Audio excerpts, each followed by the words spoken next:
আসসালামু আলাইকুম, আশা করি সবাই ভালো আছেন। আজ আমরা রান্না করব খাসি মুরগি। প্রথমে কড়াইতে তেল দিয়ে দিব। তেল দিয়ে পেঁয়াজ দিব। পেঁয়াজের পরিমাণ বেশি দিতে হবে। আমি প্রথমে তেলের উপর দিয়েছি, এটা ভেজে নিব। পেঁয়াজটা হালকা লাল হলে আমি লবণটা দিয়ে দিব। লবণ দিয়ে ব্লেন্ড করা পেঁয়াজটা আমি এখন দিয়ে দিব। দিয়ে একটু কষিয়ে নিতে হবে। ভালো মতো কষিয়ে নিতে হবে যাতে পেঁয়াজের গন্ধটা একদম না থাকে। পেঁয়াজটা একটু কষানো হলে তারপরে রসুন দিয়ে দিব। রসুনটা আমি দিয়েছি 2 টেবিল চামচ, আর আদা দিয়েছি 1.5 টেবিল চামচ। দিয়ে এবার ভালো মতো কষিয়ে নিব। তারপরে শুকনো উপকরণগুলো দিব।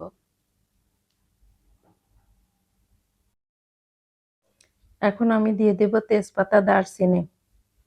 আমি এলাচের ফলটা আমি গুঁড়াতেই দিব, আস্তটা দিব না। আমি কয়েকটা লবঙ্গ দিয়ে দিয়েছি। এবার ভালো মতো কষিয়ে নিব। নিয়ে তারপরে মশলা দিব, কারণ কষানোটা যত ভালো হবে ততই মজা। প্রথমে দিয়ে দিলাম আমি শুকনো মরিচের গুঁড়া। শুকনো মরিচের গুঁড়া আমি দিয়েছি 3 চামচ, 3 চা চামচ আর কি। আর হলুদ দিলাম 1.5 চামচ, চা চামচের 1.5 চামচ আর কি। আর দিব এখন জিরার গুঁড়া 2 চামচ, আর ধনের গুঁড়াও দেব 2 চামচ। এই মশলাগুলো একটু পরিমাণ কম দিতে হয়, নাহলে মাংসের কালারটা কালো হয়ে যায়। যার জন্য এই মশলার পরিমাণগুলো একটু কম দেই। এরপরে এই যে এলাচের গুঁড়াটা দিয়ে দিলাম, 1 চা চামচ দিয়েছি এলাচের গুঁড়াটা। এই মুরগিটা রান্না করলে এত মজা লাগে। খাসি মুরগিটা আমি কখনো খাইনি, এই ফার্স্ট খেয়েছি। আমার কাছে অনেক ভালো লেগেছে। আপনারা যারা খাননি অবশ্যই কিনে খেয়ে দেখবেন, অনেক মজা। এই ব্রয়লার মুরগি, সোনালী মুরগিতে যে গন্ধটা থাকে এই গন্ধটা নাই। খেতেও অনেক মজা। এই মুরগিটা রান্না করতে বেশ সময় লাগে।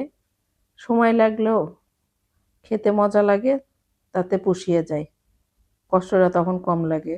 যে সময় লেগেছে বেশি, খেতে কিন্তু মজা। আর আমি মুরগির পা, চামড়া সব নিয়েছি। চামড়াটা আমার খেতে ভালো লাগে, যার জন্য আমি নিয়েছি। অনেকে চামড়া খায় না, পা খায় না। আমার কাছে আবার চামড়া পাটাই বেশি ভালো লাগে মাংসের থেকে। আর আমার ঠান্ডা ভাবটা যাচ্ছে না, যার জন্য কথা বলতে গেলে গলার ভিতরে একটু সমস্যা হচ্ছে। আর এই মুরগিতে অনেক তেল। তেল আমি অনেক বেশি দেই নাই, তারপরও অনেক তেল বেরিয়েছে।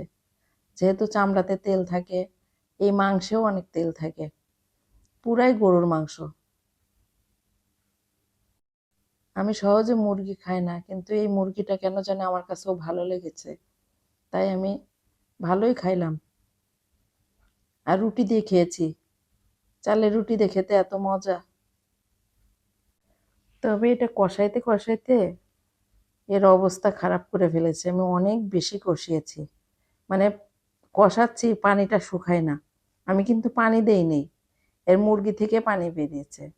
এই পানি শুকাইতে শুকাইতে আমার অবস্থা খারাপ। আবার তারপর চুলায় গ্যাস কম থাকে, যার জন্য রান্না করতে গেলে এত কষ্ট হয়। এই জন্য আস্তে আস্তে জাল হয়েছে, আমি রান্নাও করেছি আস্তে আস্তে। কষানোটা অনেকখানি হয়ে গিয়েছে, এখন আমি আলু দিয়ে দিব। আলু ছাড়া তো আমার ছেলে চলবে না, আলু দেওয়াই লাগবে। আলুটা দিয়ে আর একটু কষিয়ে নিয়ে পানি দিয়ে দিব, কারণ মাংসটা যেহেতু অনেকক্ষণ কষিয়েছে তো অর্ধেকটা সিদ্ধ হয়ে গেছে। আর এখন আলু দিলে আলুটা সিদ্ধ হয়ে যাবে, আলু আর মাংসটা একসাথে সিদ্ধ হয়ে যাবে।